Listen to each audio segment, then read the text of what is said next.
So unless you've been living under a rock for the past few weeks, Ethan Klein, known as H3H3, is going to be suing 3 creators for copyright infringement. These 3 creators are Denims, Frogan, and Caseytron, and this is because he believes that they're stealing views from his original videos. Now I want to make it clear that I do want H3H3 to win, purely because these people just aren't very nice people in general. I hope you get PTSD. And I do believe that they have crossed the line in terms of stealing content. And I think everyone pretty much has this view. I mean, everyone's points are practically the same. And that's when I asked myself, are we overlooking anything here? And so I dived into the rabbit hole to find out the challenges that Ethan is up against. But to understand where all of this truly started, we have to go back to 2017 when Ethan was the underdog. In 2017, Ethan Klein would react to a video by Matt Lost Zone and title it The Big, The Bold, The Beautiful. It was sarcastic humor and everything you would expect from a H3 video. Now in hindsight, it's obvious Matt didn't like this and tried to sue them under copyright infringement law. This is footage taken from the original video, which you can now find re-uploaded onto his YouTube channel. And to be honest, it's just like every single reaction video on YouTube. Kinda cringe, it's kinda funny, but the video they're watching is kinda weird. Yeah, I said it was weird, bro. That's just, you know, spreading my on the street like you do. Long story short, he won the case. Essentially, there's 4 factors that come into play when assessing fair use. Fair use meaning not illegal.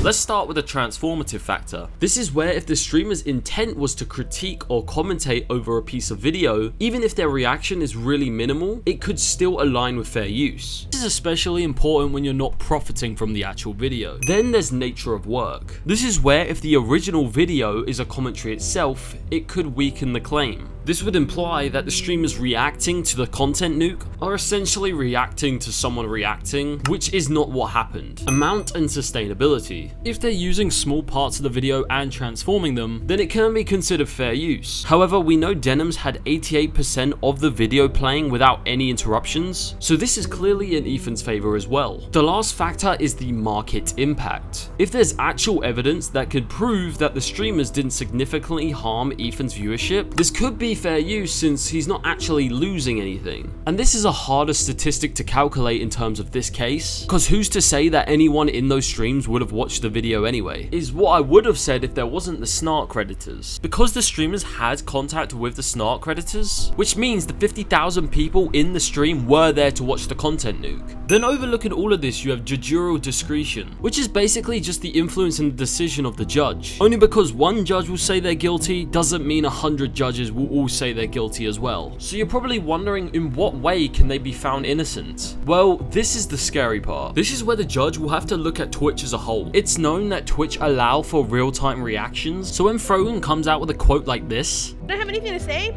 Dude, because he's cycling the same fucking points over and over again. This video could have been condensed into 20 fucking minutes. Now, as much as we all hate it, this is probably what she's going to argue in court. Saying that the silence in the reaction is just more realistic than a pre-recorded YouTube video, which is one of the big debates in the streaming community, whether it's better to stay quiet or to overreact to certain types of content. All of these 4 factors support Ethan, so I did more digging, and one of the answers was more clearer than I had ever expected. Listen to the following clip very carefully. It's that I knew they would.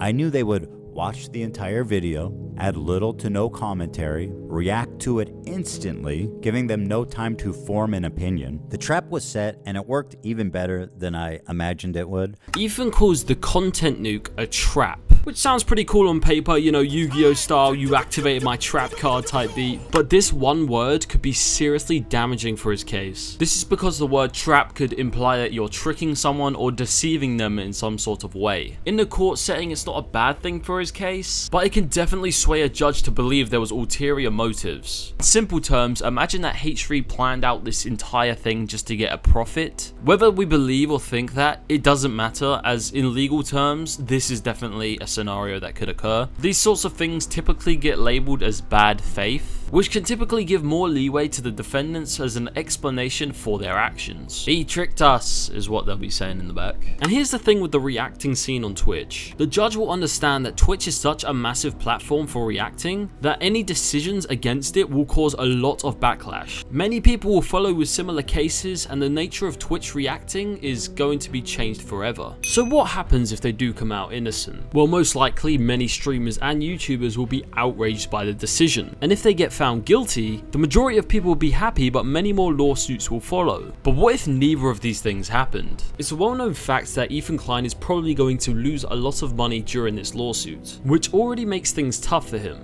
Now the court will understand that either decision is going to be a bad outcome for them. So you have to ask yourself, what does the court want? So the court wants justice, but it doesn't want 1,000 copyright infringements on its desk. So what does it do? They long out the lawsuit for as long as possible, which will cause Ethan to keep investing more money into the lawsuit. Eventually he'll reach a point where he no longer wants to invest. At this point he will most likely drop the charges. Once again they get let off with the slap on the wrist, and everyone knows they're still guilty. I genuinely believe this is how it's going to work out. And it's just a shame because these people get away with so much nowadays, but the consequences of them getting found guilty will not only make life more complicated for Twitch streamers, but Twitch as a whole will be making less money, and the court will have stress of all future lawsuits to follow. What's likely to happen is that after this case gets dropped, Twitch will probably enforce new rules into their TOS. Some new rules that will outline what is fair use and what isn't, which will decrease the number of copyright infringement lawsuits in the future, and will highlight easily when people are out of line. Now all of this can be easily avoided. There's one part in this case that if they can get the information to, will seal the deal really easily, and that lies in the conversation that the Snark Redditors would have had with Hasan's Orbiters. Legal Mindset makes a comment on this. Now these guys should be, as you would say in French, shitting their pants. I think these mods were speaking very freely in their DMs and their messages, etc., other places, and all of that is subject to discovery. And all these DMs and messages and emails between these moderators being subject to discovery, which means Ethan Klein is going to get them, and ultimately we the people, we the public, are probably going to get to see some of those.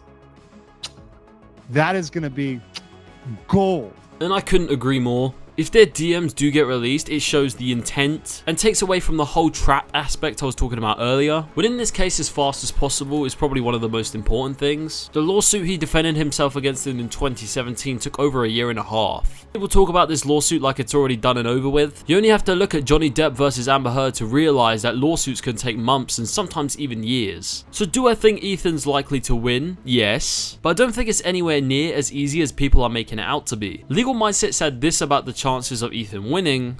I have not watched the Denims video.